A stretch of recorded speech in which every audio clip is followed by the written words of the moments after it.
Both the people who sponsored Bobi Wine has no party.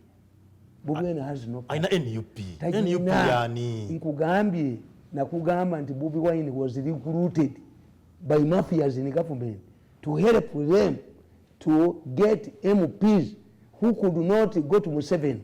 Mzee Tamle, Bobi Wine mukozi. Aina gwakolera. Let Bobi Wine deny that he didn't come to me to consult me. Bobi Wine mukozi. The first person they contacted was radio. Radio refused to play ball. He was killed. Era mama wa radio yankubira esimu. Okufa kwa radio kuva kwekyo. Ne bagende wagundi wa Baby Cool. Baby Cool came to me. Ne muga Baby Cool, you have a veteran politician father. Two, goyina kiwatule. Tolinga bakusasira. Don't spoil kiwatule. Politics is temporary. These people use you and dump you and go away. That's what exactly I told Bobi Wine.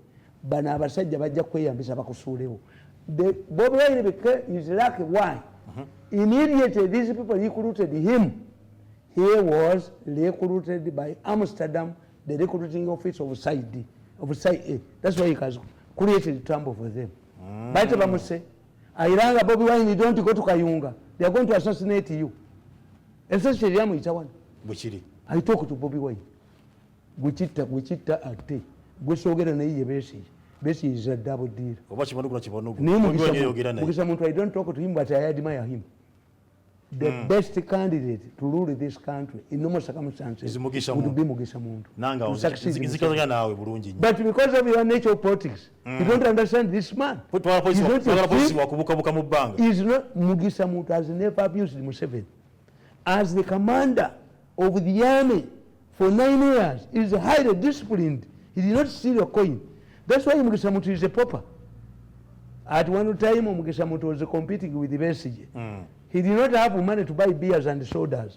What did Mugisa Muntu do? He bought pineapples, cut them into pieces. That was his campaign. Mugisa Muntu has no money. And he was highly disciplined. By the time the ADF attacked him Pondwe and captured it for 4 days, expecting a plane from Sudan to land in Kasese. Timwebas was in custody. Had killed the people in the national park and confiscated their coffee. Mugisa Muntu put him inside. Never Muzanja. They bought Umayindi Mugisa Muntu okumukuba. Balete ngato z'amajezi oludda olumu. Who brought it? Never mleta uniform isatu How can a Westerner who is taller go to those Korea to buy echo? Kakati nze nkubuulira. All of this. Tocha weeri wateriiwo. This is the torture we have been having. But for you, ask Mayega. Mayega was tortured. Beaten up. Numbers say she lost her womanhood. When? Did she receive the same treatment? Did Mayega receive the same publicity? According to this man, who has not been tortured? Yes. Who has not been tortured? Who has the misfortune of landing in the hands? Because I'm telling you, after chasing away with the Banyampi, the battle is inside the palace. They're fighting Muhoozi. Why? In order Museveni to choose a successor, he must be credible. Okay. But if the people see that we are tired of Museveni, therefore we cannot extend Museveni's administration by proxy. This is what happened to Uhuru Kenyatta. Anybody you would anoint would fail, because they had designed a slogan, kila kintu kinawezekana kwa Kenya bila Moi. Even those who were serving Moi's ministers, whenever they crossed, they were welcomed. Okay. The whole thing was reduced to who? To Moi. Kakati chibagala kukola. Museveni Atefa abamukolera yatugoba. Sizo kudana niba mulikola mutya. Mbonena akatiko bakateekawo nina kubeera wansi wa muntu. I have to be hunting a dog. I have my brain. If you want me to do a job, give me my gun. Omulenzi oyo kulira omulaba bwe. Lwaboko wali. Ngantema kubanga yanjoga nnyo. Ajoze nnyo family yaffe agikabizamu tulina okubeera wansiwe alina okutusupportinga money irupe. The Baganda have a saying, if you force a prisoner to run faster, Even you, the police, know what, and you must run first. You will run first, as forced me to run first. A joke, and you must accept it to face a hostile. Government Italia says, Government a joke with them. Kagati nze nkubulira nti bino byabwe. As I told you, these exhumed bodies are intended to tell the international community that people kill each other to get human organs. Why don't you legalize it? But the question is, who tells you that they are human organs dumped in septic tank? Ekitegeeza group yemu. Strategies bakugamba. You say there is a demand for human organs. No, tulina kumala kuba mwe. Tumwebaza balina okubana n'obwoteri bwo babutundi. Kasajja gwe n'omuntu eyo bono. Nunu yennyini ne galubindize ne chairman batunde ebyammwe. Let us deal with this case first so that we think about the law. Because we shall not torpedo the law. No. Bano babasooke basibwe emyaka 2 tumwebaze gyebakeko ehega emyaka 28 oba abeere fugiti baba mu baba batunda obuntu bwe asasula abaana be yatta olwo tuleke tulowooze ku ki ne kati baagala mu kabineti bakakireeta emirundi esatu. Let me tell you. Waliwo n'etteeka lino lye baagala okuleeta eriforcinga forcefully nga wogawo embeera yonna yonna nga tulina okwegemesa by force. The more pandemic yonna you see, if a man has an oversized organ and every woman rejects him, if you bring a law, let us see, he's a prince, do they marry him by force or should we undergo an operation to reduce the size? That's where Africans are, you pity Africans. First find out why these people are refusing to be vaccinated. Okay. First ask why the baby is rejecting your breast milk. Maybe you are dirty. Maybe you stink. So the Africans force. Africans should stop thinking in a forceful yes. Let me tell you, even if you force everybody to listen to UBC, they will refuse. Yes. You don't say, don't force. In fact, if you force me, let me say, if you change the venue of where we have this program without prior information, I will not enter. Why are you changing? Why didn't you tell me? Never about force. Persuasion. Museveni does 90% of his work through persuasion. Bumugana. That's a good leader. Persuasion. Kakati nkugamba kana akatabo nakawandika. I analyze everybody who wants to overthrow Museveni. That's why I've ended up getting nothing. Because there is an umbilical cord between those who want to overthrow Museveni and Museveni is Museveni. Okay. So you end up, I don't work for the opposition. I work for Ugandans. I analyze Zimbabwe's. Opportunity, you see Ugandans. I analyze Zimbabwe's into Agenda Kuba Museveni. I analyzed him. Okay. I analyzed Mbabazi, Nimubabulida, Nimbaganti, Mbabazi, Agenda Kuba Museveni. Kakati banu NRM webagikubidde wali awo temanyi propaganda. These things happen in America.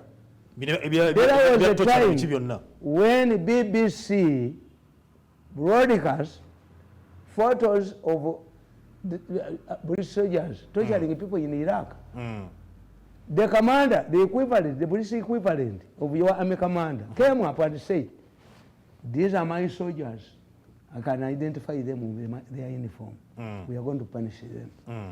But the Mirundis of Britain sat and said, what do you get by recognizing, accepting that these are British soldiers? You see these Europeans, when they go back, and Americans, like when you go back to your barracks, they make a procession in the city to get more recruitment.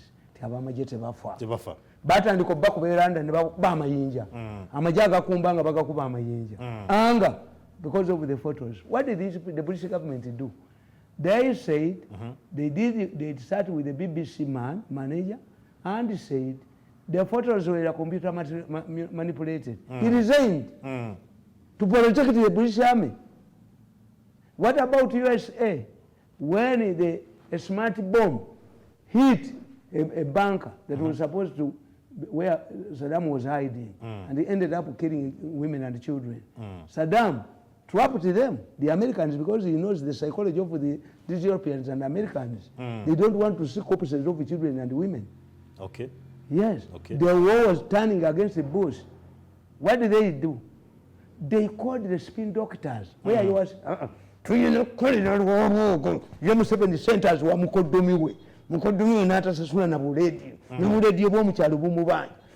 Ffe tumukolere centers wa mukodomiwe. You continue kuzimu, but you will not use us. Okay. We are brain, we shall not work for nothing. We came to government to get money. One of the definitions of political science is who gets what. Twaje tubasibira kugwa bwengatu. Twaje tubandikire ttala. Ffe twaje lwabwo yali esente nga ffe tutudde. Kakati mbagamba nti bano tebalina gundi. At one time the Tanzanian parliament investigated and found out that the former president Joseph Mkapa had sold a gold mine to his family. How did they handle the matter? Gold mine yeggwanga. Kibaki yaleeta abasajja bamukolera akalulu. Laira n'agamba nti simanyi bafudde Ukraine batemu baki. Ne bakuba n'ebyuma ne bawukya ebyuma byali bya nation ne babaaki. But the Kenyans get spin doctors. At one time, Ali Shahab killed a battalion of Kenyan soldiers. They mined the area and the reinforcement could not come easily. Their commander, the equivalent of your commander, General Mafias, told the Kenyans, if we want to know the impact of the attack, you compare the breast that hit Ufundi building and multiply it by 3. When these people went to Westgate and they said, the newspapers reported, that the Kenyan soldiers routed Westgate and went to Protrudiing Bufera. The then commander of the Kenyan army, General Kalanji, said, retract the story. Retract it. Okay. But here, their problem is that they lack spin doctors because the battle is inside the palace. And we are spectators. Hiring. If you want me to do a job, hire me. But coming back to kill me, no. Okay. In fact, the government, the Museveni that I supported for 8 years ago was powerful. This one, kuzi. Hey. Wagira ngaliye kati yali wamanyi okusinga kuona. Yanti order. Order. An old man is generous. That's what they tell us. That a country benefits from a president at old age. At old age. A younger Nyerere could not accept the Humanity Party. A younger Kawunda could not have accepted to be defeated by Chiruba. Okay. No. Kakati nkubuulira ne gamba nti nababuulira ne mbagamba nti ab'NRM tebalina media. Okay. Having worked with them 14 years, I looked at their weak points. They are lucky that I didn't go to the opposition.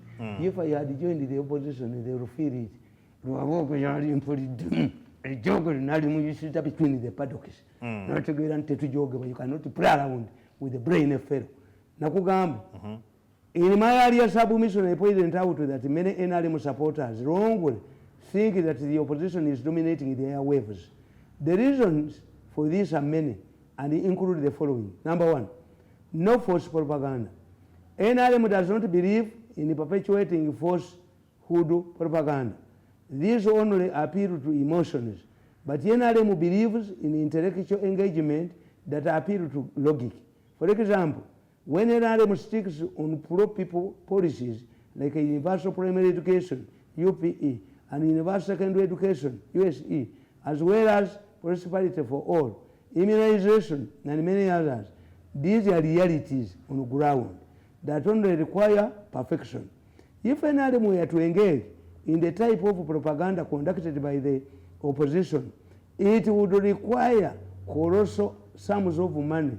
Therefore, thereby affect these very poor people mass programs tebafulumya sente oluzikwatazi wa mukoddomi we yabeera wano naddira basituugizi n'abateekayo bano mugundi mwena ale mu secretariat lwoboko nodido lwoboko nakwata kalisa lwoboko nakwata all the money in propaganda bibazekwatira but they were lucky nti balina people's policies nga zeeyogerera zokka the way in Luwero was progressing on this was an automatic plane kati mu byonna byetaaga defense another house this time kakati abaganda baga nti agafumye abaganda bagabejjereza taba babaite bamenye kusenya manyi basenya bwe bati you must now repaint the building kubanga they are suffering from political inertia when a system overstays in power we call it political inertia NRM egaze and they have no capacity to reinvent it baba kirwaniramu ate bulwanizi when you are fighting do you get the time to realize that your house is cracking no yes kati nkuga number 2 unique history ekyali kibayamba Ugandans have gone through unique situations usually compared to the life of a divorcee at independence we had the Kabaka Yeka UPC alliance which did not last. Mutesa II in his own book The Discretion of My Kingdom says that after the independence ceremonies Obote did not get time to meet him again, had just used Uganda as a ladder to become prime minister. In 1969 Obote declared a single party state, effectively banning all other political parties like the opposition Democratic Party. He was deposed by Idi Amin, was removed by Idi Amin.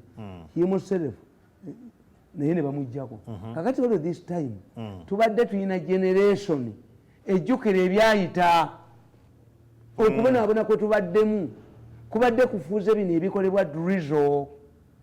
You are now saying, hey, can this happen in Museveni's government?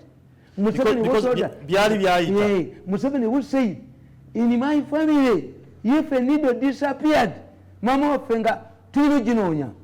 How can a human being disappear in a caboose? Never told you about Mudronis? Yakolako ne statement. Tasobola kubeera ku ntebe n'akulembera eggwanga. Abantu nga bati batasobola kuzuula ng'abatta. Nammanve was a dungeon where many soldiers could kill and throw bodies for their relatives to collect it. Museveni had transformed it into an industrial area. Kati kitegeeza bino biwaalinga abantu. Omanyi bw'oba kirini obanga obadde oli intelligent nze nagula I have jails in my house. I have 4 families. I have about 80 jails. Empingu. I instructed my children. The moment I start talking rubbish, tie me. Sifuluma. And intelligent Mirundi nti omusajja aweddemu nti kubanga lwaboga ntaddeko embago nti sikuba masuuti. Ejjukuli besuuti bemutaka bya Mercedes Benz. Ejjukuli olimu. Berwaboga mmalemu obujozi obwo. That's what I do. I have enjekere. Okay. The moment I start talking rubbish, I instructed my children to tie me in enjekere. Kakati, this is what they are doing to Museveni. You can easily be scared about a small incident. Ne Mzee Tamale bino byonna byeyogera President Museveni ne General Muhoozi kanyoga temanyi bantu temanyi atulugunya bantu. That's where I disagree with the president. These people bamuzanyidde ku kintu kimu nti bamunda bamunjuye mwennyini. These are people inside the government and who are untouchables. Let me tell you, Kandiho, the ISO director, sat with somebody and decided to deceive Museveni and get him money. You see, Museveni is mean. When you are mean, they know that Museveni is like a blood. It goes where it is needed. Okay. Kakati manyi no mubaza. It is mean. Tumujjako tutya sente. Ko muzayi mugumu. Amukoledde tamuwa mulimba gwawa. Bamulimba okumufuna ko. Era kati bagamba gwe tubuusa Museveni gye tugenda omusajja tumubuusa tumubuulire ebyo. Kakati these people sad. Zeerekera okubeera omugumu bajja kulimba. Kandiko. Walangirwa kisajja nekikuba omwana ngenda kitta. Batu kyasa omutwe mpaza ogende nakyo omwanda we.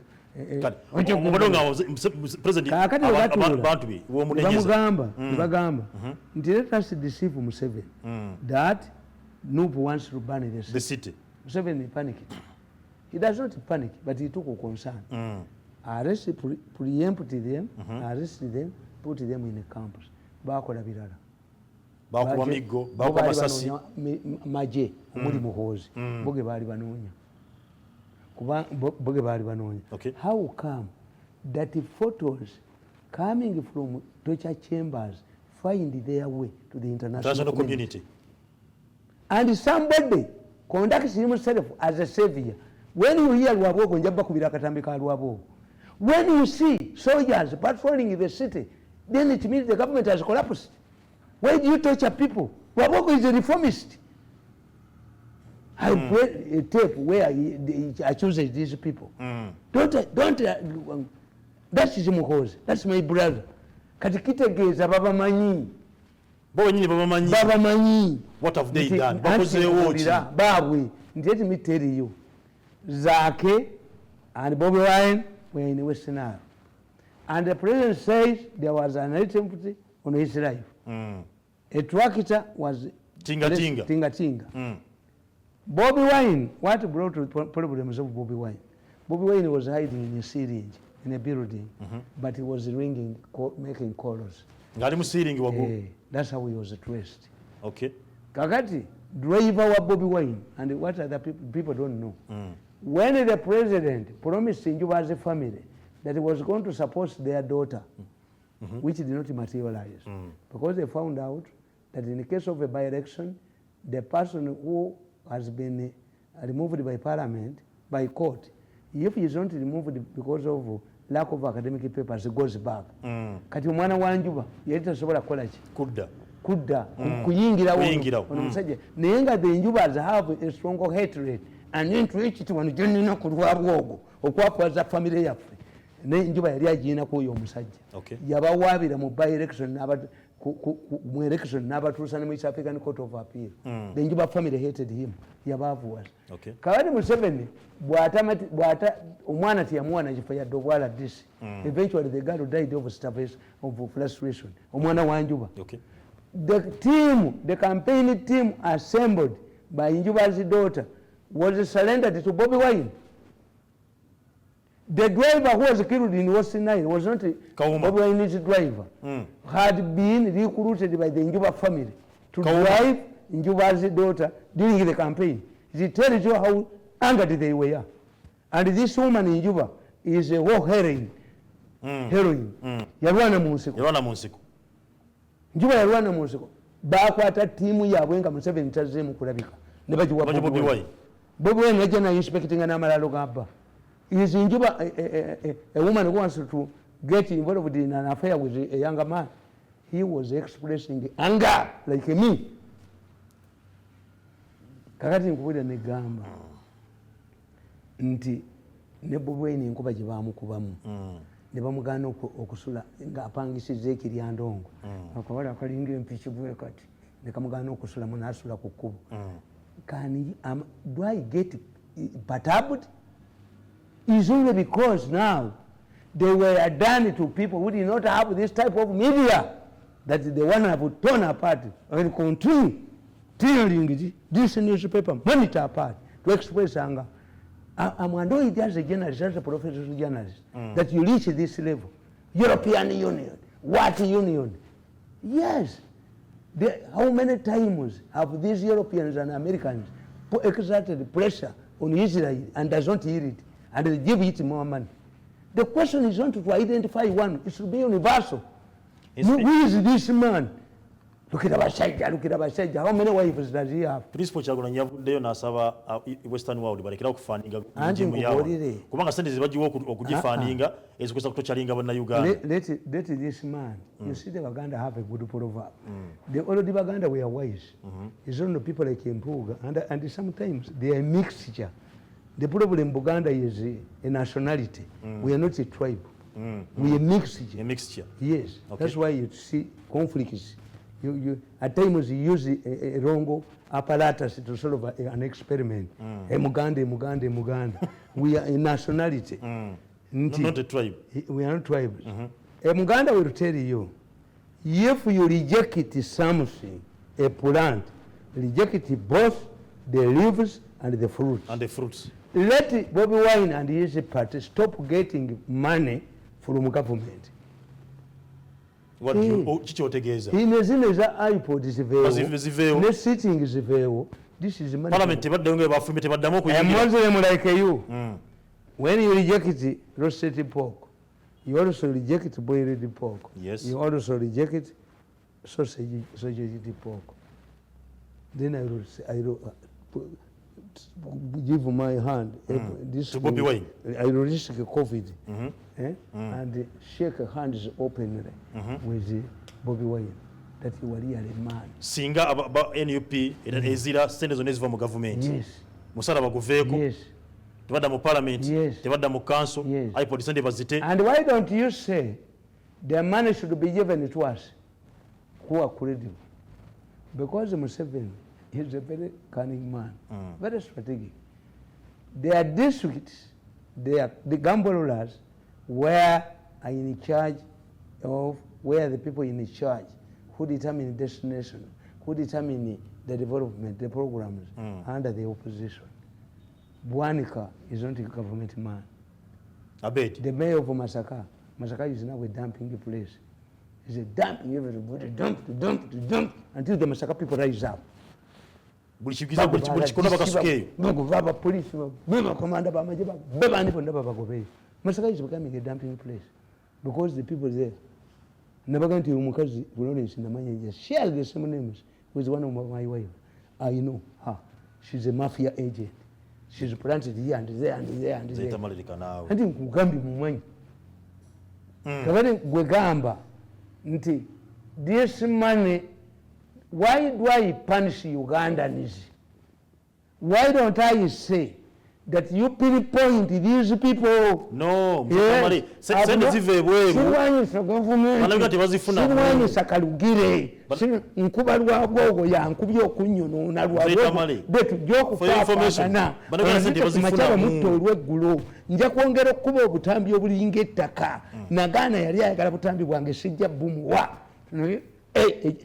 Presidential project yonje pamyemu tayinza kujjayo mutwe bobutambi nadduka mzee Tamale sende zogerwako ezivuye bino tituzifuna why do you operate sende zigula mundu zigula tear gas atatulugunya abantu. No, let me tell you who manufactures this tear gas, and let me tell you that's where you make it wrong. Was this man tortured in a police cell, or they are talking about the same way? And if they are talking about the same way, how would you make the same way man a diplomat? Even Southern Sudan swear pass. Kidima chido wawe wacho.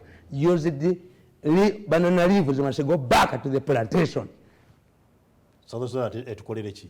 Mugolwe kandiko kama na awunye. Kandiko should not get here. Why do you take a kandiko when everybody is talking about the same way? Why do you accept why the Sudanese government should accept a stinking man like a kandiko? He should come back. The Baganda have a proverb, a kitiba jidawa wache sani kumurusuku. Go back to the plantation.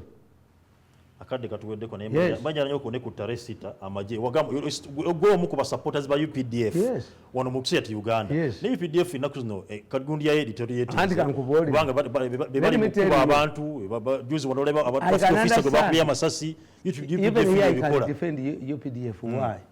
As long as UPDF restricts itself its role of defending the country against aggression, that's it. Bakola bulungi.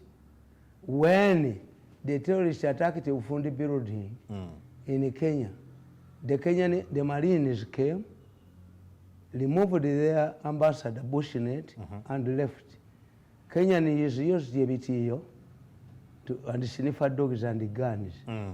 And when they contacted the American embassy, they told them the Marines are not prepared for that job. We don't know how to remove debris in collapsing buildings. Call the Israelis, they are experts on this.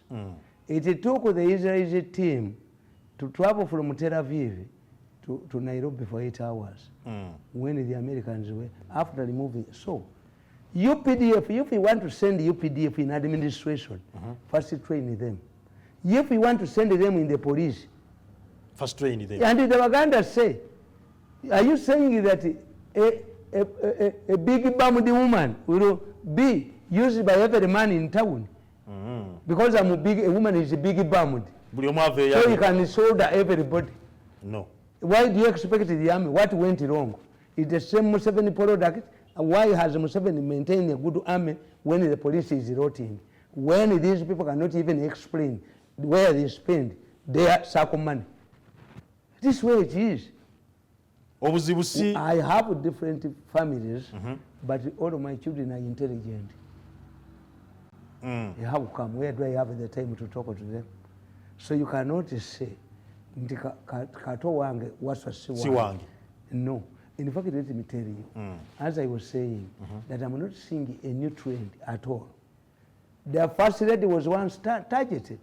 Kabushenga in his amateur opinion polls used to make polls where the first lady was leading her husband, and the Kadaga next, and Mbabazi on 3%. Who was behind this? It was Mbabazi. Influence these ones so that Museveni concentrates on these ones and you go through. We use it in taxi business. We leave the Manda lorry to go and we squeeze and we bypass the road block. At one time, the Auditor General, who is given billions, do you know what the Auditor General said in his report? No. The First Lady traveled to Israel 80 times a week. Muwanga does no geography. It takes 8 hours from Tel Aviv to Entebbe. Which means the First Lady was not landing, was not refueling. Muwanga n'engalabiyo n'essejjembeeyo kyatuddewo. This is a banana republic, as this man said. If you can tell a lie about the First Lady, what else?